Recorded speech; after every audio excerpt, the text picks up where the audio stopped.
E ainda falando sobre motivação, agora não é motivação para você continuar nos estudos, enfim, é a motivação forma do ato administrativo. Eu vou trazer aquilo que mais cai em prova sobre motivação, que é a chamada teoria dos motivos determinantes. Eu não sei porquê, a teoria é fácil, é mole, é tranquilo, mas o examinador adora cobrar esse assunto em provas. Então, fique atento porque tem pontinho mole e pontinho fácil aqui, dando sopa dentro desse tema. Olhem só, meus amigos. Teoria dos motivos determinantes. Daudi, o que é que diz essa teoria dos motivos determinantes? Quando é que ela se aplica? Pessoal, essa teoria nos diz basicamente isso aqui. A validade do ato administrativo, legal? Vincula-se aos motivos que determinaram a sua prática. Vincula-se aos motivos que determinaram a sua prática. Então é o seguinte, eu pratiquei um ato administrativo e na motivação daquele ato administrativo eu disse que estava praticando por causa daquilo, né? Por causa do fundamento A, do fundamento B. Legal. Então, o que aconteceu? Eu acabei amarrando, vinculando a validade daquele ato com aquelas informações, com aqueles fatos alegados. Bacana?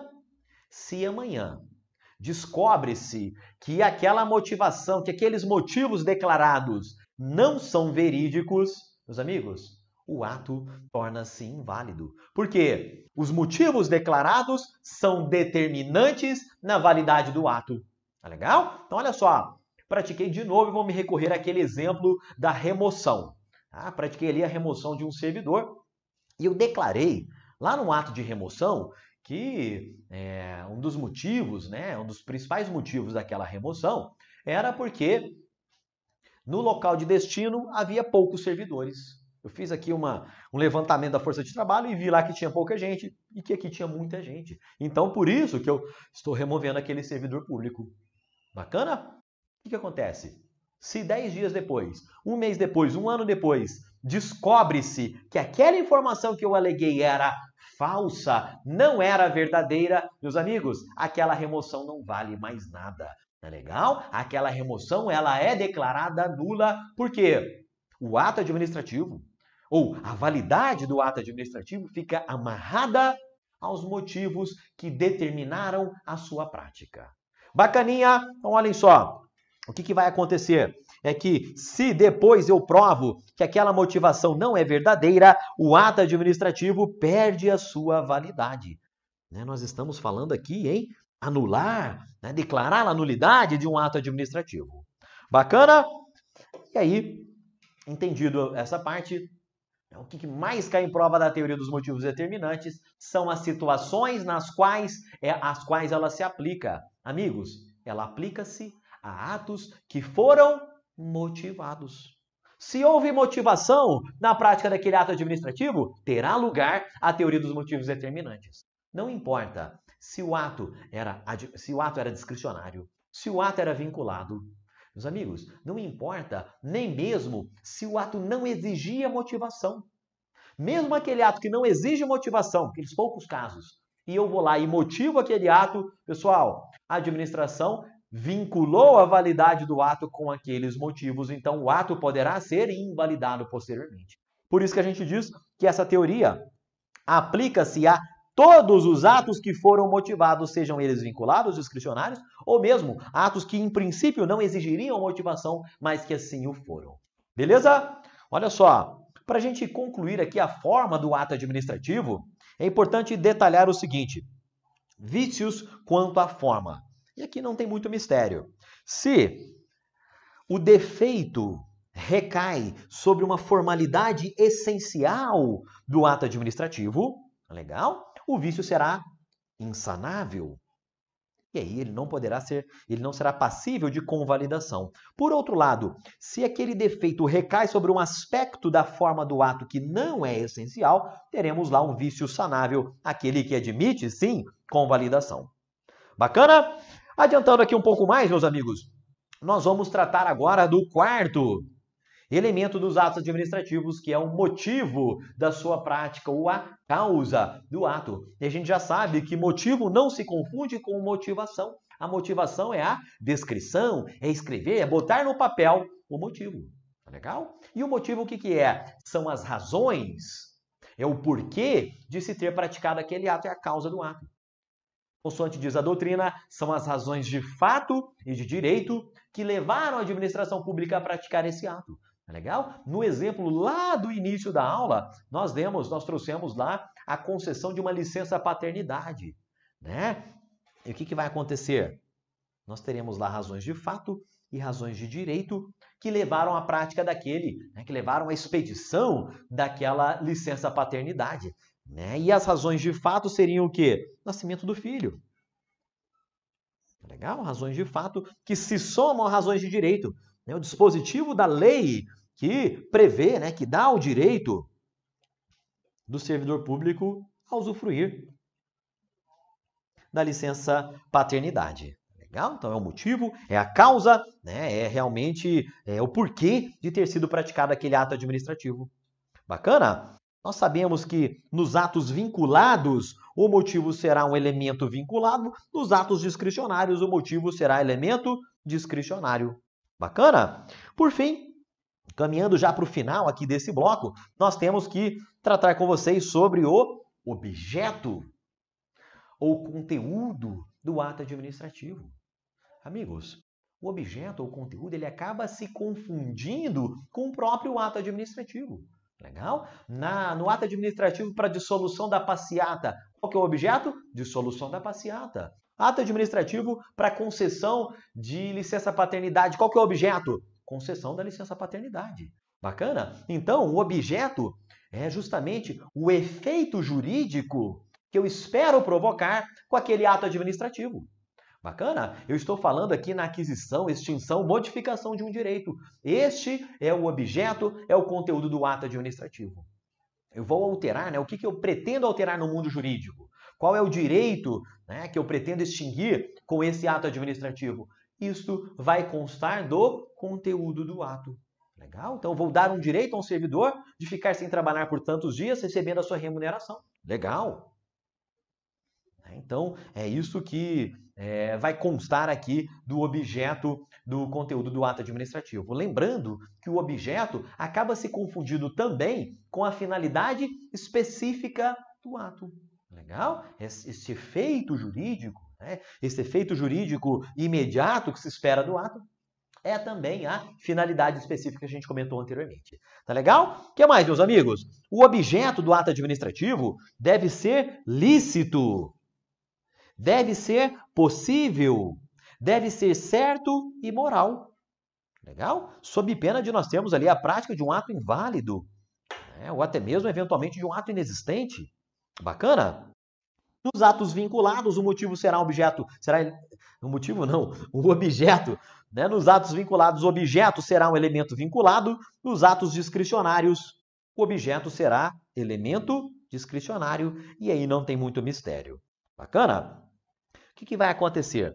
Nós estamos estudando aqui estes 5 elementos do ato administrativo: competência, finalidade, forma, motivo e objeto. São elementos essenciais, não podem faltar. Todo ato administrativo vai possuir estes 5 elementos. Agora, muito cuidado para nós não confundirmos os 5 elementos essenciais do ato administrativo com seus elementos acidentais. Legal? Essencial é aquilo que realmente não pode faltar. Todo ato precisa ter. Agora, acidental, né, elementos acidentais, são aqueles acessórios. Alguns atos vão possuir, outros não irão possuir. Aquilo não é inerente, não é natural, não é essencial ao ato administrativo. Tá legal? E quais são esses elementos acidentais, portanto? Amigos, os elementos acidentais serão 3. Já estão até aqui na tela. Serão o encargo, legal? O encargo, o termo e a condição. E esses elementos acidentais, eles vão se relacionar com a produção de efeitos, com os efeitos jurídicos. Então, eles se relacionam aqui com o objeto, conteúdo do ato administrativo. Beleza? Quando a gente fala em encargo, nós estamos falando, né, encargo também chamado de modo, nós estamos falando em um ônus. Então, por exemplo, o poder público vai fazer uma doação, legal? Vai doar ali um bem público e coloca ali como ônus que aquela pessoa que vai receber a doação, que ela deve, por exemplo, empregar ali aquele veículo, empregar ali aquele computador, aquele imóvel que está sendo doado durante um ano para prestação de serviços de saúde pública. Legal, então eu impus um ônus àquele interessado, aquele que recebeu o bem doado. Esse ônus, né, a empregar aquele bem durante um ano na área de saúde, é exemplo de encargo. Legal? Agora, termo e condição são eventos futuros. Aqui no termo eu tenho um evento futuro e certo, que vai acabar impedindo, né, temporariamente os efeitos do ato administrativo. Por exemplo, a fixação, né, de datas. Olha, essa portaria entra em vigor daqui a 30 dias, enfim. Então, aquilo ali é um exemplo de termo. Tá legal? Evento futuro e certo que condiciona, né, a prática, os efeitos do ato administrativo. Beleza? E eu tenho condição também, que é ligeiramente distinto do termo, que seria o evento futuro e incerto, que condiciona os efeitos do ato administrativo. Tá legal? Então, se é algo incerto, né, não tem a ver com data. Aí seria, por exemplo, olha, eu vou conceder aqui uma bolsa de estudos ao estudante que, enfim, alcançar uma média de 90% no ano anterior. Legal? Então, eu vou lá praticar ali um ato administrativo condicionando, dizendo, olha, se for implementada, se for adimplida essa condição, aí sim o ato vai produzir efeitos. Tá legal? Mas todos estes três são elementos acidentais, acessórios do ato administrativo, que não se confundem com seus elementos essenciais, competencialidade de forma, motivo e objeto. Aqui são elementos acidentais que estão dentro do objeto do conteúdo do ato administrativo. Bacana? Para a gente não confundir alguns desses elementos que nós comentamos, olhem só. Enquanto o motivo se relaciona às razões de fato e de direito da prática do ato administrativo, tá legal? O objeto diz respeito ao conteúdo, ao resultado prático, efeito imediato do ato. A finalidade consiste no resultado buscado com o ato administrativo. Falando aqui naquela finalidade geral ou imediata. Bacana? Vamos ver como isso aparece em prova, meus amigos. Olhem só. Servidor público efetivo, indicado para cargo em comissão. Indicado para cargo em comissão foi exonerado ad nutum, sob a justificativa de haver cometido assédio moral. Legal. Cometeu assédio moral no exercício da função. Posteriormente, a administração reconheceu a inexistência da prática do ato, mas persistiu a exoneração do servidor por se tratar de ato administrativo discricionário. Nessa situação, o ato de exoneração é válido por não se aplicar à teoria dos motivos determinantes. Pessoal, olha só, o que está implícito aqui? O servidor público foi exonerado. E essa exoneração, amigos, não é uma punição. Tá legal? O que vai acontecer? A administração não precisava nem mesmo ter motivado esse ato. Ela poderia ter ficado ali, quietinha. Né? Simplesmente, vou exonerar. Né? Por quê? Não sei, não vou falar aqui por quê. É dado esse direito à administração pública. Mas não, ela decidiu motivar aquele ato que não dependia de motivação. E amigos, se o ato foi motivado, terá lugar a teoria dos motivos determinantes. E se aquele motivo não mais subsiste, né, se aquela alegação de assédio moral ficou comprovado que ela não existiu, aquele ato de exoneração será um ato considerado inválido. Bacana? Mesmo sendo discricionário, mesmo não dependendo em princípio de motivação. Então, esta primeira assertiva aqui, ela está incorreta. Aplica-se sim à teoria dos motivos determinantes. Outra, a legislação autoriza a avocação de competência atribuída a órgão hierarquicamente inferior. Legal. Desde que tal avocação seja excepcional, temporária, esteja fundada em motivos relevantes devidamente justificados. É isso aí, pessoal, isso aqui está correto. A questão acaba se referindo ao que consta lá do artigo 15 da Lei 9784. Tá legal? A avocação é medida excepcional, temporária, devidamente justificada, que deve ocorrer apenas entre órgãos e agentes públicos hierarquicamente subordinados. Bacana? Mais uma. No que concerne aos elementos do ato administrativo, tem-se que o motivo. Legal. Uma questãozinha aqui sobre motivo. Letra A. Não se insere entre os elementos essenciais do ato administrativo, que são apenas sujeito, objeto, forma, sendo assim, como a finalidade, um atributo do ato administrativo. Dois erros aqui nessa letra A. Um pouco confusa a redação, né? Mas está dizendo que motivo não é elemento essencial, está dizendo que motivo é atributo. Está dizendo também que finalidade é atributo, está errado. Ambos são elementos também essenciais do ato administrativo. Letra B. Consiste nos fins colimados pela administração. Pessoal, motivo não é fim. Legal? Fim é a finalidade, motivo é causa. Então, letra B também está errada. C. Corresponde às razões de fato e de direito, legal, que fundamentaram a prática do ato, sendo que a ausência de motivo ou a indicação de motivo falso permitem a invalidação, inclusive judicialmente. É isso aí.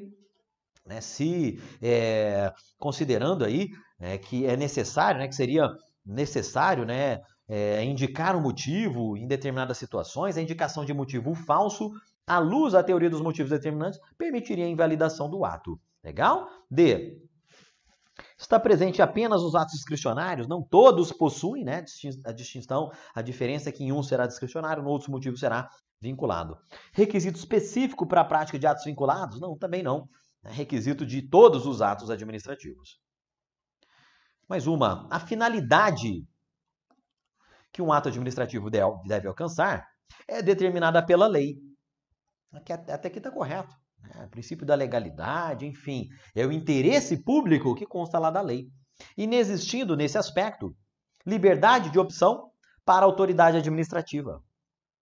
Vem cá. Finalidade, competência, finalidade, forma, motivo e objeto. Eu sei que esses três são elementos vinculados. Legal. Se são elementos vinculados, de fato, quanto à finalidade, não existe liberdade de opção. A lei é quem fixa, é quem traça todos os contornos ali da finalidade. Legal? Então, esta afirmação aqui está correta. Inexiste liberdade de opção quando o assunto é finalidade. Mais uma. A competência pública conferida para o exercício das atribuições dos agentes públicos é intransferível. É intransferível, mas renunciável a qualquer tempo. Isso aqui está errado, Ao contrário, a competência não é nem transferível, nem irrenunciável, embora admita delegação e avocação, então essa está incorreta. Mais uma para a gente fechar aqui. Dentre os elementos do ato administrativo, a doutrina elenca a competência, que é a atribuição normativa de legitimação para a prática de determinado ato. Nesse contexto, característica, olha, questão versando sobre características da competência à luz lá da doutrina do Celso Antônio. É característica, letra A, prorrogabilidade. Não, o contrário, é a improrrogabilidade, Se alguém exerce ali, se alguém pratica o ato sendo incompetente, aquilo não o torna automaticamente competente.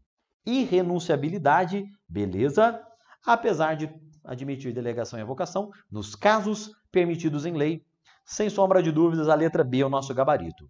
Legal? A avocabilidade, na verdade, a letra C, delegabilidade como regra geral, como nos casos de edição de atos normativos. Edição de ato normativo não admite delegação, aquele mnemônico cenoura. D. Avocabilidade, quando se chama para si competência originariamente de agente de hierarquia superior. É o contrário, é o de cima que avoca do de baixo. Então seria chamar para si de agente inferior, de hierarquia inferior. Letra E, discricionariedade. Isso com o agente público é facultada a possibilidade de atuar quando provocado. Errado. A competência, meus amigos, é elemento vinculado do ato, né? E, na verdade, ela é de exercício obrigatório. Tá legal? Então, questãozinha aqui, gabarito letra B. Para a gente fechar aqui esse bloco, nós vamos fazer aqui 2 pequenos resumos. Olha só, nessa primeira tela, nós vamos comentar competência, finalidade e forma, né? São 3 os elementos essenciais, aqui não é atributo, é elemento e elemento essencial dos atos administrativos. Tá legal? Competência ela é definida na legislação, competência primária, Constituição e lei, competências lá secundárias em atos de organização interna. A competência é irrenunciável e intransferível, admitindo-se delegação e avocação. Legal? Delegação a órgãos subordinados ou não. A delegação é ato discricionário e, portanto, revogável a qualquer tempo. Pode conter ressalva. O ato administrativo praticado mediante delegação é considerado sob a responsabilidade do agente delegado, né? Deve ser publicado em meio oficial. E nós temos lá aquelas 3 competências indelegáveis, né? A cenoura, competência exclusiva, atos normativos e recursos.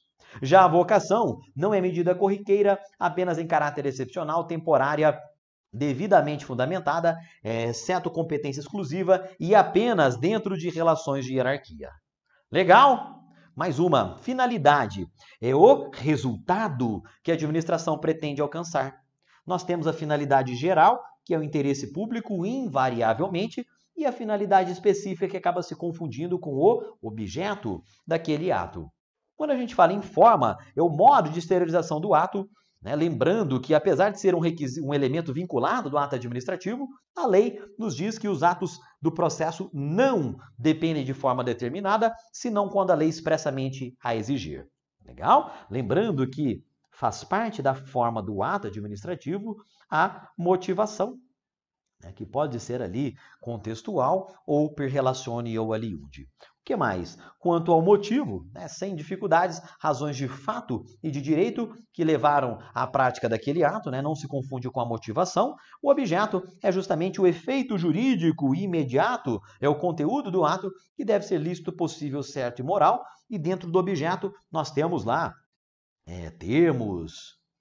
temos lá condições, temos ali ônus, que são elementos não essenciais, mas elementos acidentais do ato administrativo. Estes últimos podem ser discricionários ou vinculados a depender do ato administrativo. E com isso, meus amigos, nós encerramos este bloco sobre elementos dos atos administrativos.